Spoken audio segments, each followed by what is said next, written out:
नमस्कार दोस्तों, कैसे हैं आप लोग। क्लास 9 तक की एनसीईआरटी की हिस्ट्री में कंप्लीट करवा चुका हूँ। ये क्लास 10th की एनसीईआरटी की हिस्ट्री शुरू हो रही है। बहुत सारे लोगों के मैसेजेस आ रहे हैं, रियली सॉरी। बहुत सारे लोगों ने बोल रखा है मैसेजेस के थ्रू, कमेंट्स के थ्रू कि सर आपने हिस्ट्री को बीच में छोड़ दिया। तो ऑब्वियसली बात है, मुझे याद था कि मैंने हिस्ट्री को बीच में छोड़ा। दोस्तों यहाँ पे मैं क्लास 10 शुरू कर रहा हूँ जल्दी जल्दी के लिए। 3-4 दिनों में मेरा टारगेट है कि मैं क्लास 10 की एनसीईआरटी की हिस्ट्री किताब खत्म कर दूंगा। यहाँ पे सेक्शन 1 इवेंट्स एंड प्रोसेसेस। देखिए, इंपॉर्टेंट पार्ट है। वर्ड हिस्ट्री के बारे में हम लोगों ने क्लास 9th में ऑलरेडी शुरुआत कर ली है, और आप कह सकते हो कि ये वर्ड हिस्ट्री का एक प्रकार का एक्सटेंशन है। एक छोटी सी इंट्रोडक्टरी वीडियो रखूंगा। यहाँ पे मैं आपसे बात करूंगा the rise of nationalism in Europe. और यूरोप में नेशनलिज्म का जो राइज है उसको बेसिकली यहाँ पे समझाया गया है इस पिक्चर के थ्रू। आप इस पिक्चर को ध्यान से देखिए। बेसिकली इस पहली वीडियो में इस पिक्चर का एक्सप्लेनेशन ही है, और इस पिक्चर के एक्सप्लेनेशन के बाद आपको एक कंसेप्ट समझ में आएगा, जिस कंसेप्ट को बोला गया है नेशन स्टेट्स। ये नेशन स्टेट्स का कंसेप्ट क्या है, और जो मॉडर्न कंट्रीज आज की डेट में आपको दिखती हैं, जैसे इंडिया हो गई, पाकिस्तान हो गई, आपकी बांग्लादेश हो गई, Sri Lanka, USA, France, Germany, Italy, China, ये सब क्या है? ये नेशन स्टेट्स हैं। ये नेशन स्टेट्स कैसे बने, उसके लिए सबसे पहले समझना पड़ेगा इस पेंटिंग को। इस पेंटिंग का टाइटल क्या है? The dream of world wide democratic and social republics. The dream of world wide democratic and social republics, मतलब एक सपना कि दुनिया भर में डेमोक्रेटिक और सोशल रिपब्लिक्स बनेंगे। The pact between nations. इस प्रिंट को प्रिपेयर किया फ्रेडरिक सोरू ने 1848 में।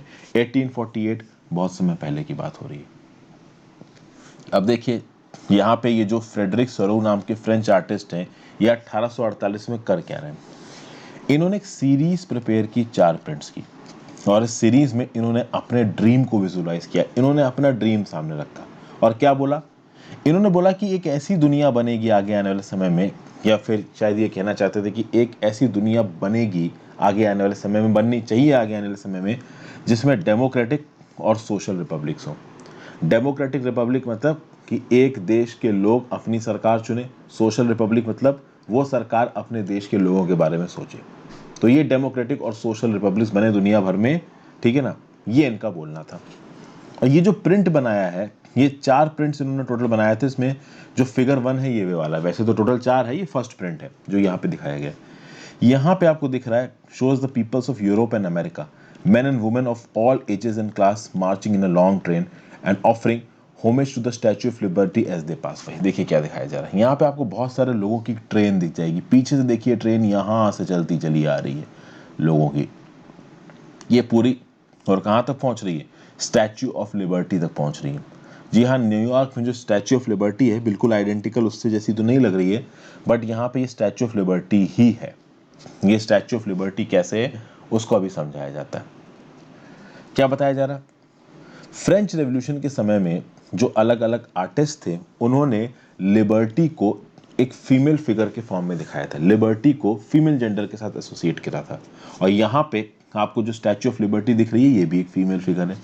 अगर आप ध्यान से देखो तो इस स्टैच्यू ऑफ लिबर्टी के एक हाथ में टॉर्च ऑफ एनलाइटनमेंट है, और दूसरे हाथ में charter of the rights of man है। देखते हैं भाई, आपको ये जानने में ज़्यादा मुसीबत नहीं होगी कि ये पर्टिकुलर जो इमेज दिख रही है ये बेसिकली एक फीमेल की इमेज है, जिसको बोला गया लिबर्टी। तो बेसिकली जो फीमेल यहाँ पे डिपिक्ट की जा रही है वो लिबर्टी है, वो आज़ादी है। इस फीमेल के राइट हैंड में देखिए तो आपको टॉर्च ऑफ एनलाइटमेंट दिख रही है, जलती हुई मशाल दिख रही है। इस प्रकार की एक मशाल एक लेडी पकड़े न्यूयॉर्क में भी आपको नजर आती है। तो यहाँ पे दिख रहा है charters of the right of man, जहाँ पे बेसिकली कहा गया है कि पहली बार जो ह्यूमंस थे उनके फंडामेंटल राइट्स के बारे में लिखा गया था। कंटिन्यू करते हैं इसको, बट आगे कंटिन्यू करने से पहले वीडियो पे लाइक का बटन। अगर अब तक आपने मेरी इस वीडियो को शेयर नहीं किया है तो बिल्कुल कर दीजिए। मेरे द्वारा बनाई गई और वीडियोस को देखने के लिए आप ज्वाइन बटन दबा के चैनल के मेंबर बन सकते हैं।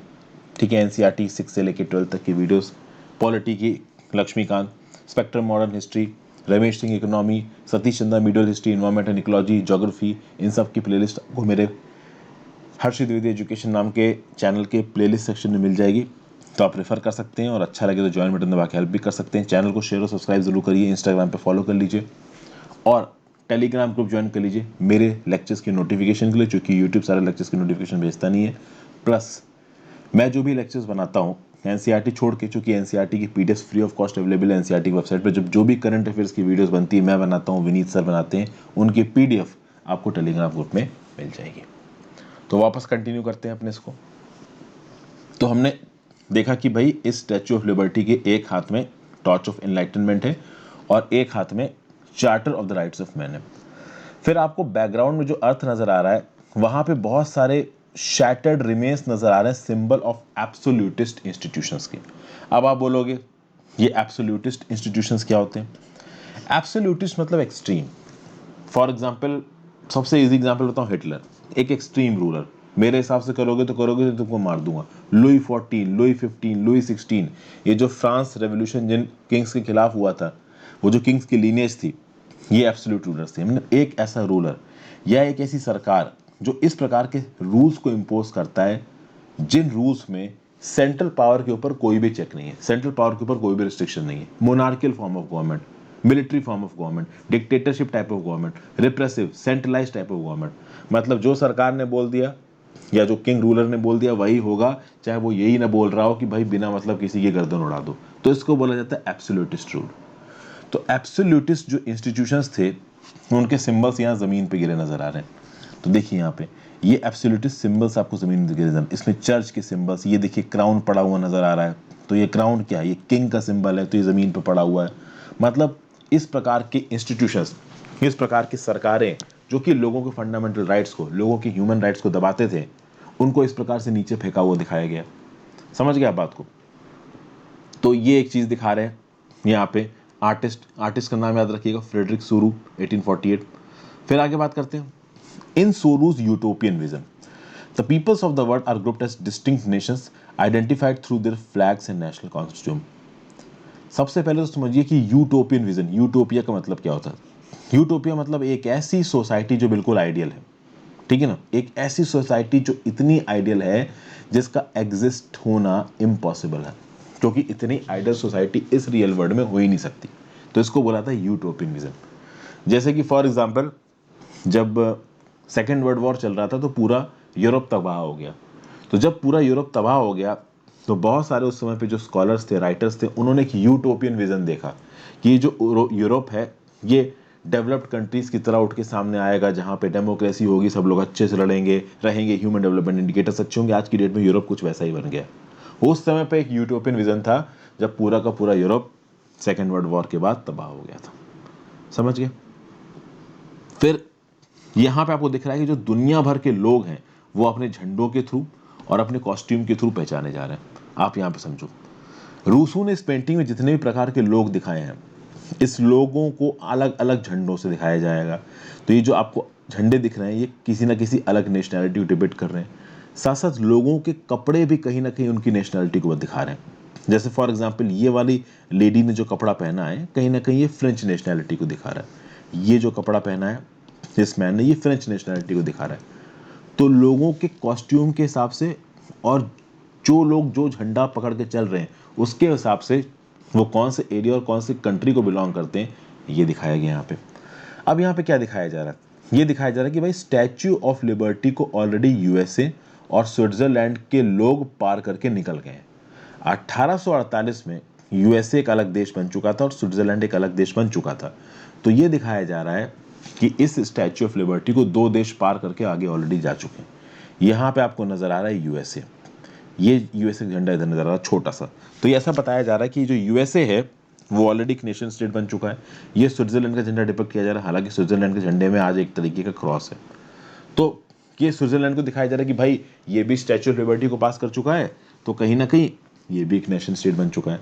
मतलब यहाँ पे इस स्टैच्यू ऑफ लिबर्टी के आप कितना पास हो, कितना उसको क्रॉस कर चुके हो और उससे कितना पीछे हो, ये बताया जा रहा है कि 1848 में कौन सा नेशन लिबर्टी के बहुत पास पहुंच चुका था, कौन सा नेशन लिबर्टी पा चुका था और कौन सा नेशन अभी भी लिबर्टी से बहुत ज्यादा दूर था। तो ये दिखाया जा रहा है कि यूएसए और Switzerland already statue of liberty को पास करके आजाद हो चुके हैं। फ्रांस ऑलमोस्ट इस स्टैच्यू ऑफ लिबर्टी के पास पहुंचा है। फ्रांस का झंडा यहाँ पे एक रेवोल्यूशनरी ट्राई कलर से दिखाया गया। ये this is almost at the statue.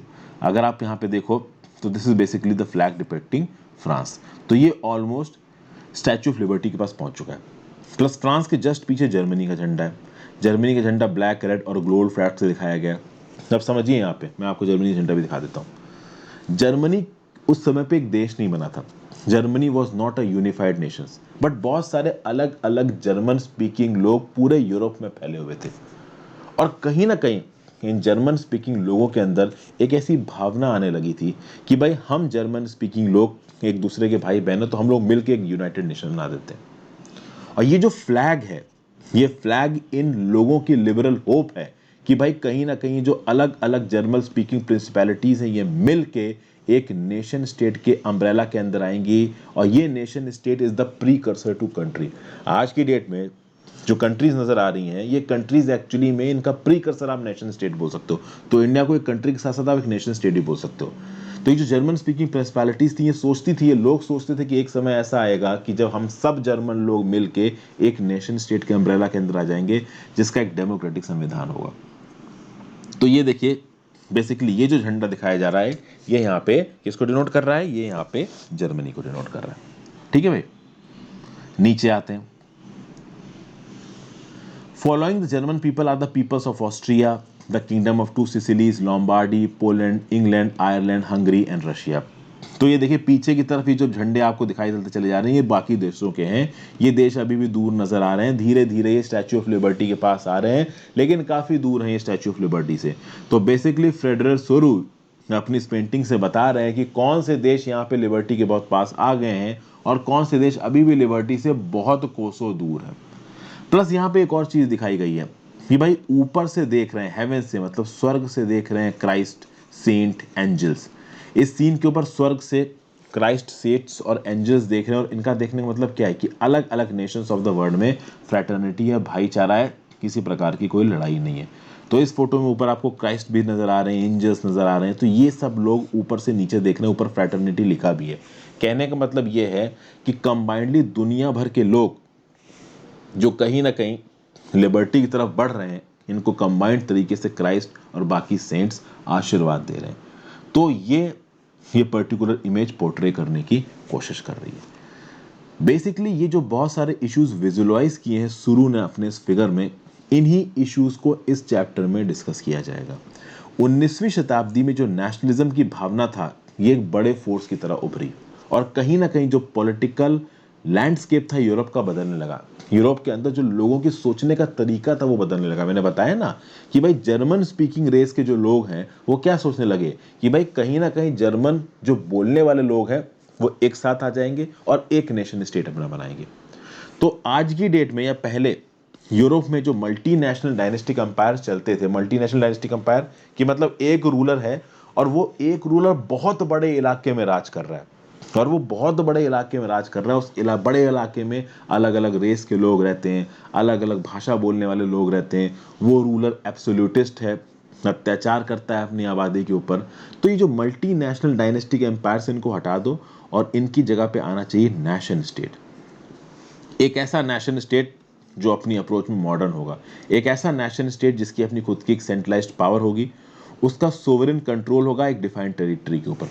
Sovereign control मतलब कि वो नेशन स्टेट के जो लोग हैं वो कहीं ना कहीं जितना इलाका उनको दिया गया है उतने इलाके में उस नेशन स्टेट के लोगों की चलेगी, किसी और का कोई बोलना नहीं होगा। ये बात बोली गई, ठीक है ना भाई। ये जो नेशन स्टेट है, इन नेशन स्टेट्स में उस पर्टिकुलर नेशन स्टेट के सिटीजन्स ही होंगे, उसके रूलर्स होंगे। और कहीं ना कहीं रूलर, सिटीजन्स जो भी उस नेशन स्टेट के अंदर रहेगा, उसके अंदर एक सेंस ऑफ कॉमन आइडेंटिटी होगी, एक शेयर्ड हिस्ट्री होगी, एक डिसेंट होगा। कहने का मतलब ये है कि उस नेशन स्टेट के अंदर जितने भी लोग आ रहे हैं, उन लोगों की अपने भाई बंधुओं के साथ जुड़ने का एक बेसिक नोशन होना चाहिए। कहीं ना कहीं वो बेसिक नोशन इस वजह से भी आ सकता है कि उन्होंने मिलकर अपनी आज़ादी के लिए स्ट्रगल किया है। कहीं ना कहीं वो नोशन इसलिए भी आ सकता है कि भाई उनका एक लीडर है और वो अपने लीडर को फॉलो करते हैं। ये नोशन इसलिए भी आ सकता है कि वो एक प्रकार की भाषा बोलते हैं। ये नोशन इस प्रकार भी आ सकता है कि वो एक जाति के हैं, एक रेस के हैं। वो किसी भी वजह से आ सकता है, उन्होंने मिलकर साथ में स्ट्रगल किया है, ठीक है ना, अटैकर्स को पीछे ढकेला है। तो नेशन स्टेट्स बनने की बहुत वजह थी। प्रेमाइस क्या था? प्रेमाइस ये था कि भाई आप साथ वाले के लिए भाईचारा महसूस करो। तो साथ वाले के लिए आपने भाईचारा महसूस किया, उससे आपको ईर्ष्या नहीं है, तो आपको ये लगा कि हाँ भाई इस पर्टिकुलर नेशन स्टेट में ये मेरा भाई है, मैं इसके साथ यहाँ पे रह सकता हूँ। और ये नेशन स्टेट्स 19वीं शताब्दी यूरोप में, ये नेशन स्टेट्स और नेशनलिज्म की भावना कैसे उदय हुई, इसी को यहाँ पे हम लोग समझने वाले हैं। एक और यहाँ पे छोटा सा आप कह सकते हो कि पैराग्राफ सा दे रखा है, उस पैराग्राफ में काफी अच्छे इनपुट्स हैं। Ernst Renan, what is a nation. University of Sorbonne 1882 में एक फ्रेंच फिलोसोफर थे अर्स्ट रीनन, 1823 से 1892 के टाइम पीरियड में एक्टिव थे। इन्होंने एक लेक्चर डिलीवर किया और इस लेक्चर में इन्होंने अपनी समझ से बताया कि भाई एक नेशन का एक्चुअली में मतलब क्या होता है। और जो लेक्चर इन्होंने दिया ना, वो लेक्चर एक फेमस ऐसे की तरह छपा जिसका टाइटल था फ्रेंच में क्वेस्ट से क्वीन नेशन, जिसका इंग्लिश में मतलब है व्हाट इज अ नेशन। यहाँ पे रेनन ने इस बात को क्रिटिसाइज किया, he criticises the notion suggested by others that a nation is formed by a common language, race, religion और टेरिटरी। यहाँ पे क्या बताया कि भाई जो लोग ये सोचते हैं कि एक भाषा से नेशन बन सकता है, जो लोग सोचते हैं कि रेस से नेशन बन सकता है, जो लोग सोचते हैं कि धर्म से नेशन बन सकता है, जो लोग सोचते हैं टेरिटरी से नेशन बन सकता है, वो गलत है। अब मैं आपको पहले ही बता दूं कि जिस बेसिस पे भी ये बोल रहे हैं कि भाई धर्म, रिलीजन, रेस से नेशन नहीं बन सकता, वो पॉइंट्स यहाँ पे सीधे सीधे इस बात से गलत हो जाते हैं कि आप देखिए पाकिस्तान जैसा नेशन सिर्फ धर्म के आधार पर बना है। समझ गया बात खुद। आप ये कह सकते हो कि बांग्लादेश नेशन धर्म के आधार पर नहीं बना है, आप कह सकते हो कि बंगाली स्पीकिंग पॉपुलेशन वाला एलिमेंट आ गया, या वेस्ट पाकिस्तान, ईस्ट पाकिस्तान को उतनी रीजनल ऑटोनॉमी नहीं देता था, तो वो कोई भी रीजन दे सकते हो। लेकिन पाकिस्तान जैसा देश जो इंडिया से अलग होकर बना है, वो किस वजह से बना है? ऑब्वियस सी बात है, वो उसका सिर्फ एक रीजन है, वो है धर्म। अब यहाँ पे देखते हैं कि अर्स्ट रेनन 1882 में क्या व्यू पॉइंट दे रहे हैं, बहुत बाद में बना है पाकिस्तान 1947 में। इनका यह बोलना है कि a nation is the culmination of a long quest of endeavours, sacrifice and devotion, a heroic past, great men glory, that is the social capital upon which one bases a national idea, to have common glories in the past, to have common will in the present, to have performed great deeds together, to wish to perform still more, these are the essential conditions of being a people। कहने का मतलब क्या है कि भाई एक ऐसा nation जिसने मिल के अत्याचार सहे, जिसने मिल के बलिदान दिया है, जिसने मिल के अपने नेशन के प्रति डिवोशन दिखाया है, जिसका एक हीरोइक पास्ट हो, जहाँ के लोग अपने देश की आज़ादी के लिए लड़े हों, अपने देश की ग्लोरी के लिए लड़े हों, और कहीं ना कहीं उनको एक कनेक्ट करने वाला नेशनल आइडिया हो। जैसे इंडिया जब अंग्रेजों से आज़ाद हुआ, तो हमारे देश में इरिस्पेक्टिव ऑफ द फैक्ट कि कौन से धर्म का लोग है, कौन से जाति है, कौन से जेंडर का इंसान है, वो देश की आज़ादी के लिए लड़ा, उसने अंग्रेजों के खिलाफ खड़ा हुआ। ओके, इससे एक नेशनल आइडिया डेवलप हुआ कि हम इंडियन पहले हैं और ये अंग्रेज आके हमको दबा रहे हैं, और हमारे अंदर एक इच्छा आई कि इन अंग्रेजों को यहाँ से खदेड़ना है, इन गोरों को यहाँ से खदेड़ना है। तो इस प्रकार की जब भावना आपके अंदर से डेवलप होती है, तो एक लार्ज स्केल सॉलिडारिटी आती है, और ये लार्ज स्केल सॉलिडारिटी वो बेसिक प्रेमाइस बनती है जिसके ऊपर एक नेशन स्टेट खड़ा होता है। फिर क्या बोला जा रहा है?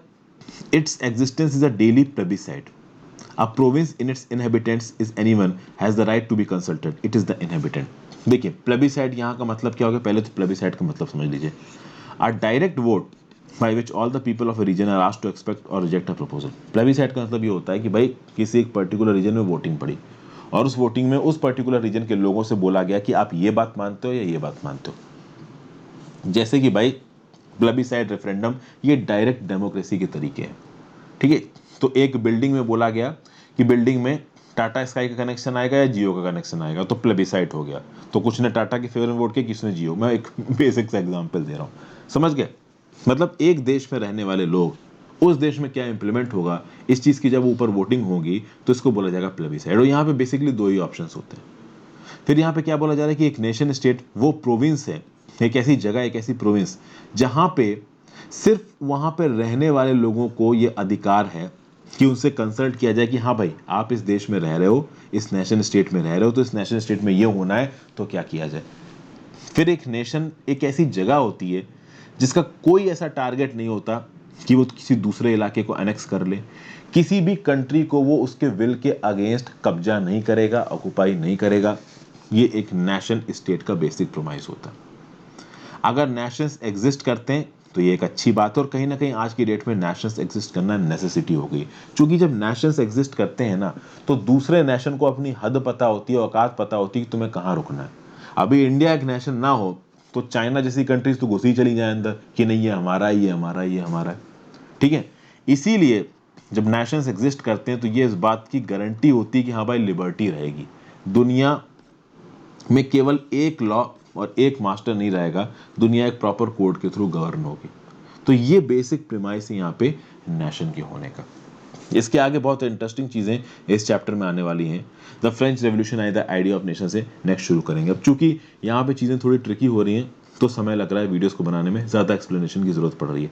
अगर आप चाहते हो कि मैं शॉर्ट में निपटा के आगे बढ़ूँ तो वो भी नीचे कमेंट सेक्शन में बता सकते हो। अगर आप प्रेजेंट अप्रोच से खुश हैं तो उसके बारे में आप नीचे कमेंट सेक्शन में बता सकते हैं। Thank you for watching friends, have a great day, good bye. Video को शेयर जरूर कर देना, लाइक भी कर देना, और ज़्यादा से ज़्यादा लोगों को आप वर्ड ऑफ द माउथ के थ्रू बता सकते हैं। यहाँ पे कोई दोस्त जो इस प्रकार के कंटेंट में इंटरेस्ट रखते हैं तो आप उनको बता सकते हो कि भाई वो इस चैनल को देख लें। Good bye, have a great